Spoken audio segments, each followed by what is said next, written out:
The water at Newport Beach was calm that morning, with the early light of day dancing on the surface like shards of broken glass. A lone fisherman, steering his small boat toward the yacht club, was the first to notice something floating in the distance. At first, he thought it was driftwood or debris from one of the weekend's parties on the pier. But as he moved closer, the shape became disturbingly clear: a human body, pale and limp, gently bobbing with the tide. She was face down, tangled in seaweed, her hair fanning out like dark kelp around her head. The fisherman froze for a moment, his heart pounding, before fumbling for his phone to call 911. Within minutes, patrol boats arrived, followed by a team from the Orange County Sheriff's Department. Officers carefully lifted the body from the water, laying it on the dock. It was a woman, naked, her skin chilled from the Pacific. Her hands were covered in deep cuts, and there were dark bruises around her wrists and arms, signs of a violent struggle. The medical examiner noted dozens of stab wounds across her torso, the kind of frenzied attack that spoke of rage rather than calculation.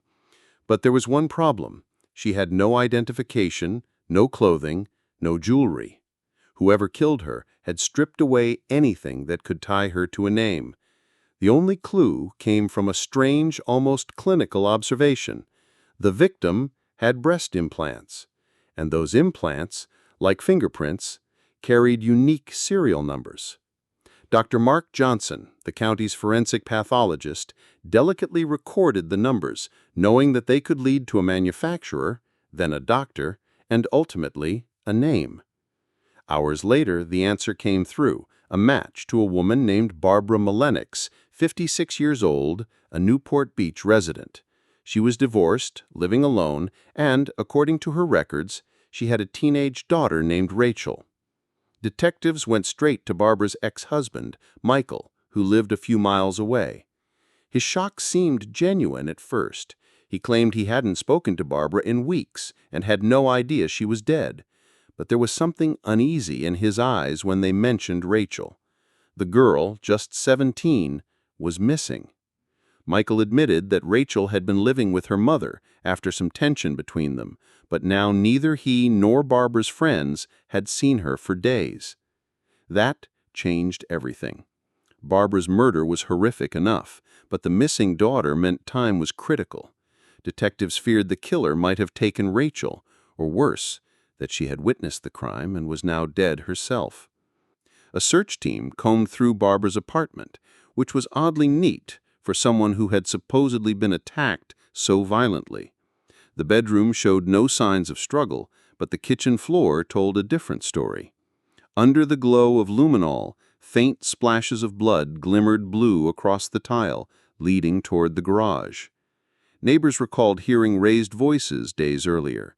One woman remembered a young man visiting frequently, someone she assumed was Rachel's friend. He was tall, thin, and often wore a baseball cap low over his eyes. The name Ian floated up in conversations with Rachel's classmates. A boyfriend she'd been dating for months, someone older than her, someone her mother didn't approve of. As investigators dug deeper, a troubling picture began to form. Friends said Rachel had complained about her mother being controlling and about constant fights at home. Some claimed Rachel had even joked about wanting her mom gone for good. Most teenagers vent in anger, but the tone in those comments now chilled the people who remembered them. Detectives tracked down Ian Allen, a 21-year-old drifter with no stable job, living out of a cheap motel room paid for with cash. When they knocked on his door, he looked startled, but tried to hide it with a lazy smile. He claimed he hadn't seen Rachel in a few days, but his eyes darted nervously to a duffel bag by the bed. Inside, police found women's clothing, some of it stained with what appeared to be blood. They also found Barbara's car keys. Still, there was no sign of Rachel. Was she hiding out somewhere? Or had Ian done something to her as well? The next day, a security camera from a gas station provided the breakthrough. Grainy footage showed Ian and Rachel together hours after Barbara's estimated time of death. They were filling up Barbara's car, laughing, and buying snacks as though nothing had happened. The footage was a gut punch. The missing teenager they feared might be a victim was instead smiling alongside the man police now suspected had killed her mother. Where still, this wasn't a hostage situation. It looked like a partnership. The trail led detectives on a tense chase down the California coast. Rachel and Ian had ditched Barbara's car in San Diego, hopping a bus toward Arizona. It was in Bakersfield, however, that a tip finally came in. A young couple matching their description had been spotted at a diner. Patrol cars swarmed the area, and within hours, officers pulled the pair over on a quiet stretch of highway. Rachel was calm as she stepped out of the vehicle. Ian looked resigned, like he knew the game was over. Back in Newport Beach, the interrogation room's cameras captured the unraveling of the truth. At first, Rachel insisted she'd had nothing to do with her mother's death, that Ian had acted alone, and she'd been too scared to stop him. But when confronted with evidence of text messages between them, the story shifted. Those messages revealed a plan, days of plotting, filled with venom toward Barbara. Ian promised her a new life without her mother's rules, and Rachel seemed eager to believe him. According to Ian's confession, they waited until Barbara was asleep.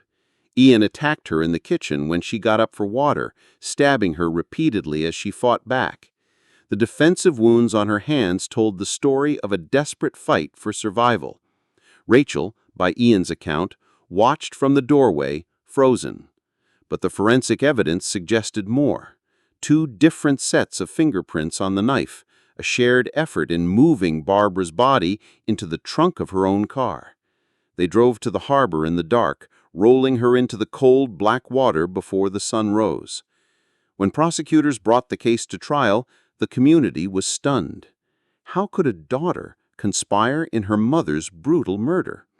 The courtroom heard about the manipulation, the whirlwind romance between a vulnerable teenager and an older man, and the festering resentment that twisted into something deadly. Barbara's friends and coworkers painted a portrait of a loving, vibrant woman who wanted the best for her child, a woman whose life was cut short in the most violent way imaginable. Rachel was ultimately convicted of second-degree murder and sentenced to decades in prison. Ian Allen received a life sentence without the possibility of parole. In the gallery, Barbara's ex-husband sat silently, his face pale as the judge read the sentences.